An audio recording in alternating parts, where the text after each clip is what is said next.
are live. Okay. Hi, Lisa Wysocki from Fido Fixers.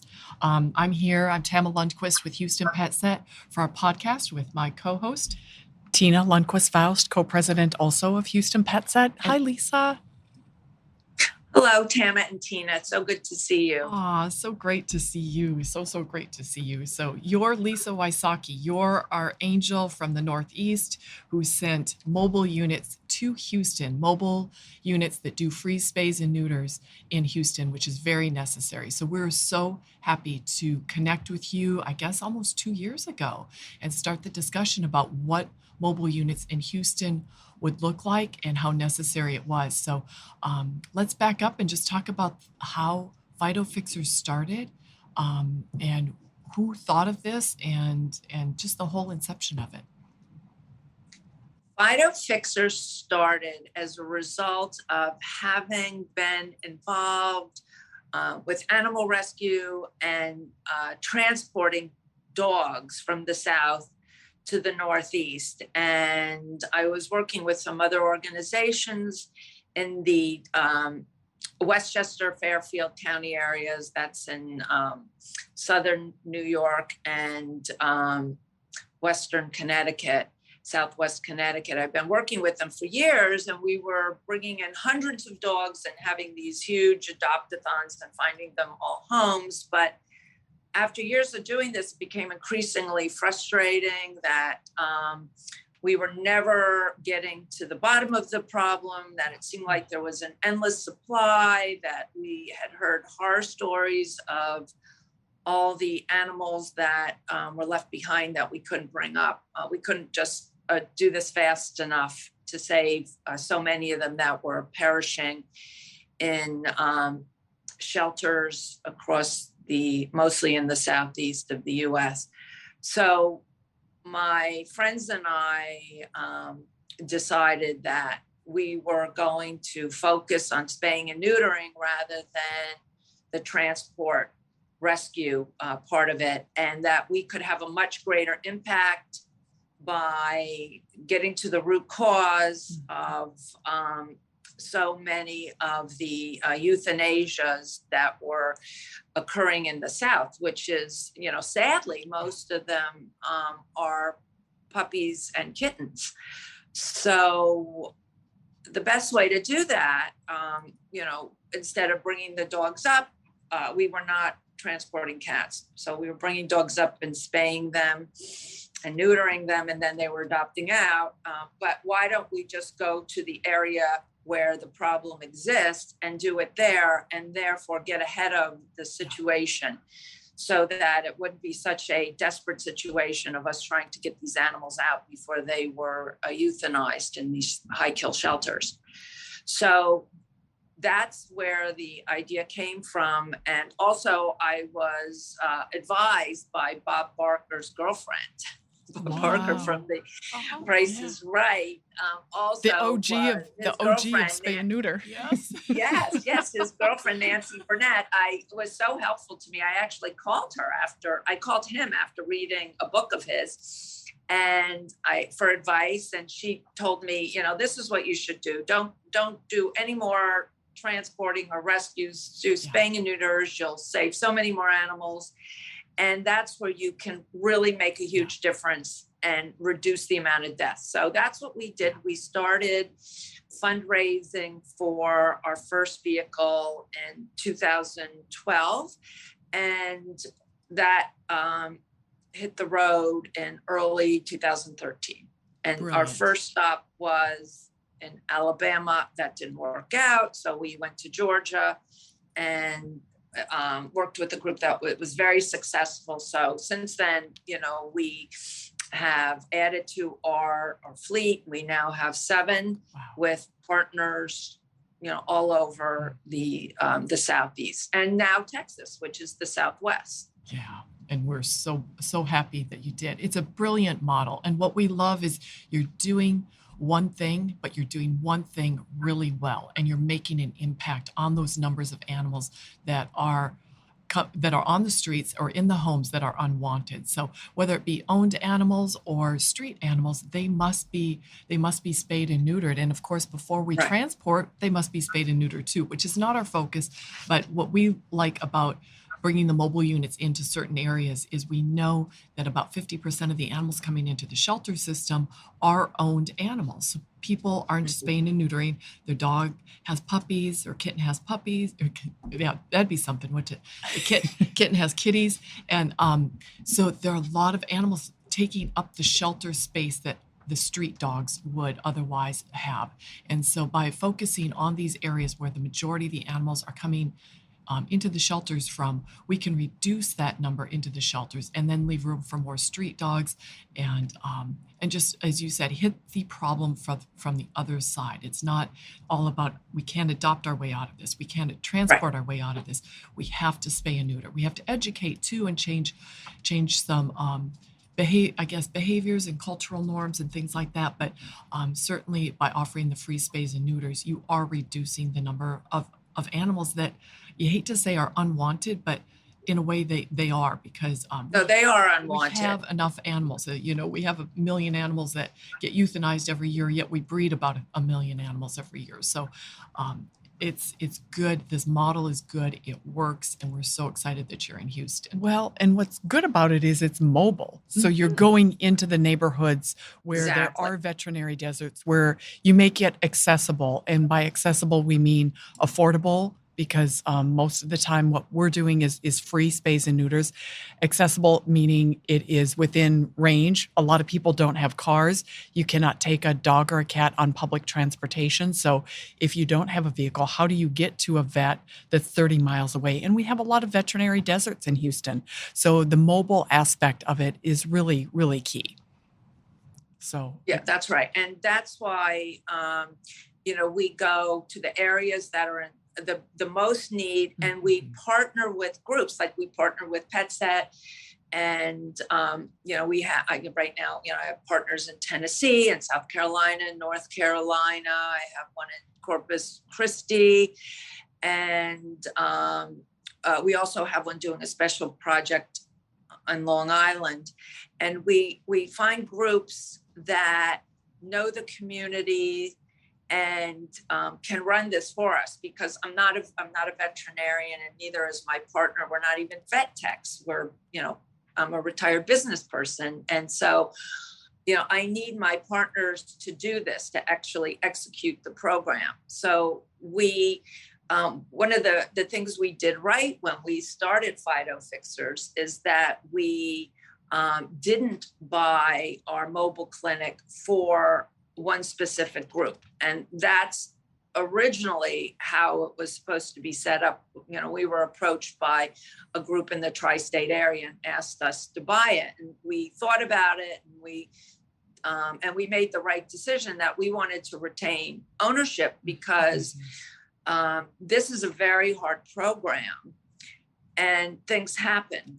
Vets quit, or, vets get claustrophobic, or people, things happen, or they also can saturate an area. So had we just bought it for one group, it would not, it could just be sitting there months and months and months. This, by maintaining the ownership ourselves and leasing it to qualified not-for-profit groups, we're flexible to change as the situation changes, and move it around to other areas that are in need when, we have to.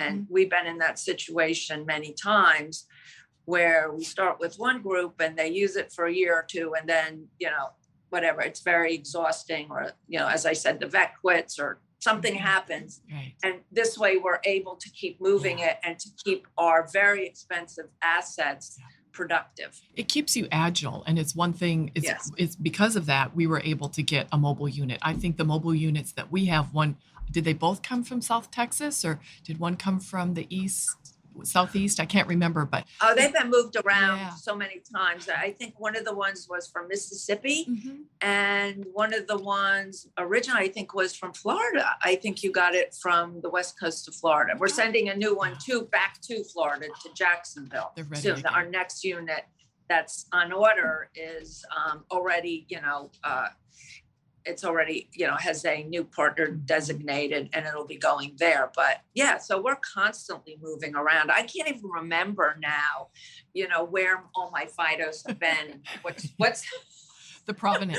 You need low provenance. Is that Fido Junior? Is it senior? Where was that? I have to look things up. Right. That's how often we're moving things around, because it's very dynamic. Yeah. And as I said, the biggest challenge is with finding vets. Mm-hmm. There's a shortage, and and keeping vets. Yeah. Because the high volume, high quality spay neuter is a specialty surgery. It's a specialty within the vet field. Right. It is. Yeah. And we are short on vets too. So we're short on vets, and yes, and it's hard for, that's it. So it's short. So it makes it very challenging for our partners, and it makes it challenging for us, because when we don't have a vet, the program falls apart. Yeah, of course. And so we have to move it to a group that's ready to go. Have you been able to keep track of the number of spays and neuters that have been done? Yes, we do. We keep track. All of our partners have to report to us on a monthly basis, and some send it to us weekly. That's fine. Us. So, we try. Some of but monthly, we're required. All of our partners are required to report once a month, and they're also required to perform at least 200 surgeries a month. And many of our partners far exceed that. But during the pandemic, it was remarkable how many were able to work and get 200 a month. And if they weren't, even if they did 100, 150, considering all the challenges, that was quite remarkable. But back to your question, yes. So we do track it.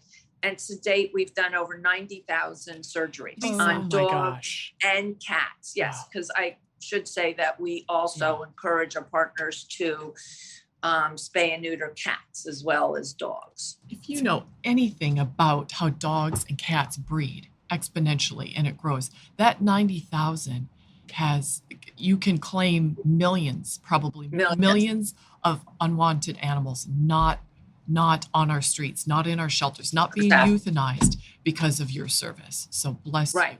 Oh my gosh. And that's right. And we're not doing the surgeries, the 90,000, on the population that would have spayed and neutered their animals anyway. Right. We're in the areas where they didn't have the options or they didn't have the funds. So, the impact is truly huge.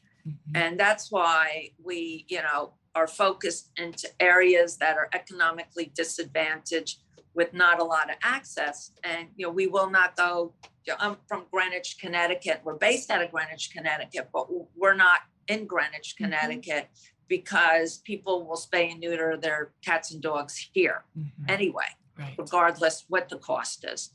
And there's a lot of places that do that. But there's more places that they're not doing that. And that's where we need to be. Yeah. Lisa, what is your plan for the future? Are you maintaining this number of mobile units? The demand is so great. Are you and your partners growing this program, or what are the plans? Because phytofixers is really it's a brilliant idea, and I feel like we need 1,000 of them across the South. You need to breed phytofixers. Right now, to be honest, like all groups, we're having a lot of fundraising challenges. It's been a rough year, and we were just able to eke out, thanks to a grant we received, one more, so our 8th unit. Congratulations. But I don't know, based on, the trend with fundraising, if we're going to be able to add some more, add more to our fleet, because it's been really, really difficult and very discouraging in the last year to raise money. So I don't know. I mean, we may just stay with 8, but if things change, we would of course love to add more, because there is such a huge need, and this is, I think, such an important part of the puzzle. Yeah, and honestly, not a lot of the big groups are doing this. Right. Yeah. So It is kind of amazing when you look at how many are transporting compared to how many are spaying and neutering. And you get that instant gratification when you transport. It is so right. heartwarming to be around the bus, see the animals go on. I mean, it's heartbreaking too because you're worried about them, but you know they're going to a good place. You know the ultimate um, result for them is a wonderful life, and you get that instant gratification. But the spay and neuter, we have to do this. We have to do more of this. So how much is a mobile unit?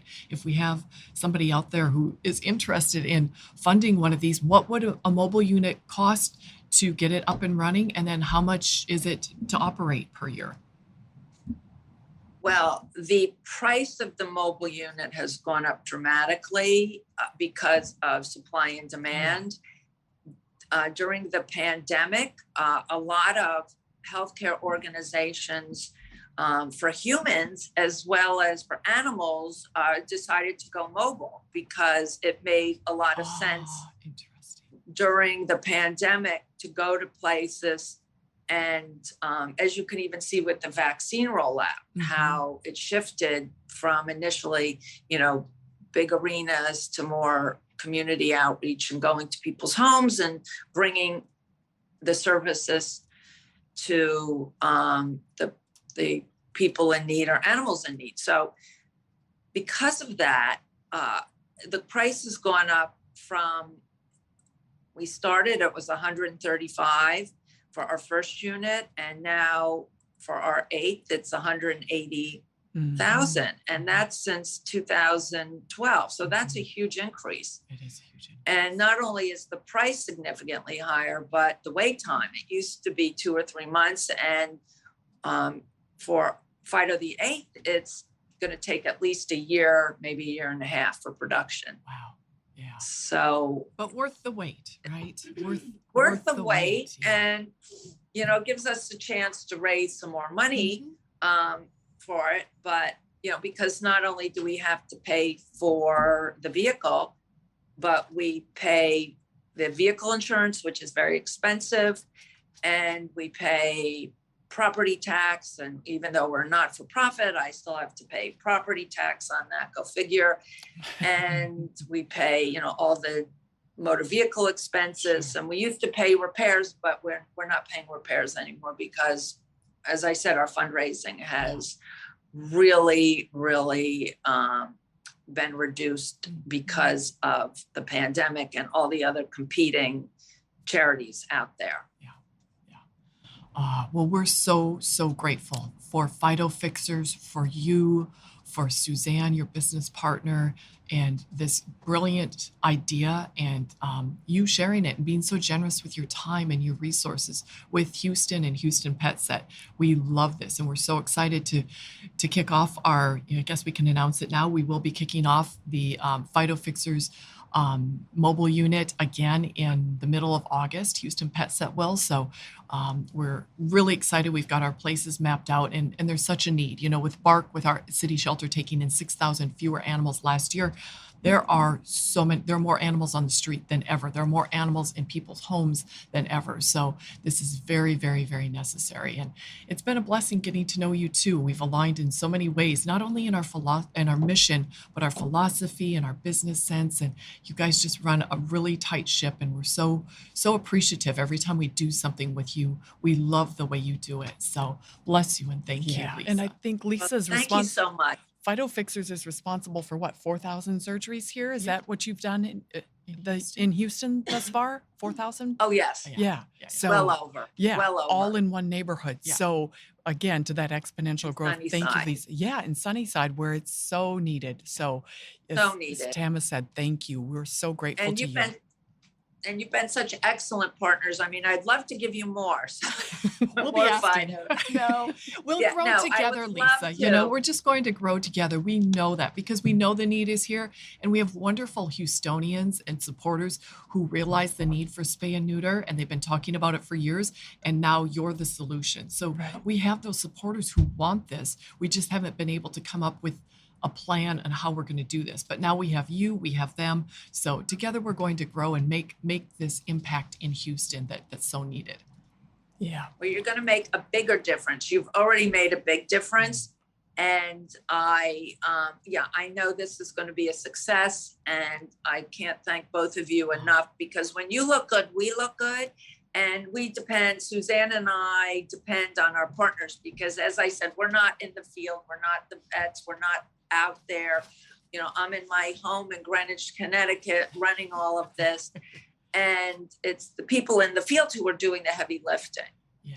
I see myself as just a fundraiser. It takes all of us, it takes all of us. So we're glad to know you and have you as a collaborative partner. And a friend too. We love your lovely husband. We're so lucky to meet him when you were traveling. We hooked up, and I'm looking at the clock because we've got to go. But it's just been such a blessing to know you and work with you. Well, thank you. And thank you very much for inviting me on your podcast. And I will talk to you soon. Talk to you soon, looking forward to it. Lisa. Take care. Great. Take care. Thank you. Bye-bye. Bye-bye. Thank you.